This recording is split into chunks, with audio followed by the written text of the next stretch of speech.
नमस्कार मित्रांनो, छत्रपती शासन या आपल्या यूट्यूब चॅनलमध्ये सर्वांचे स्वागत आहे। आज आपण पाहणार आहोत कापूस पिकाचे संपूर्ण महाराष्ट्रातील विविध बाजारभाव। राज्यात यंदा कापसाने चांगलीच मुसंडी मारली होती, परंतु डिसेंबर महिन्याच्या खालोखाल कापसाचे भाव हे कमी झालेले दिसत आहे।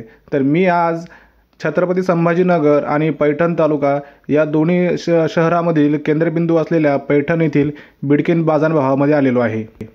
या ठिकाणी चांगल्या कापसाला 6,800 तर 6,900 पर्यंत भाव मिळताना दिसत आहे।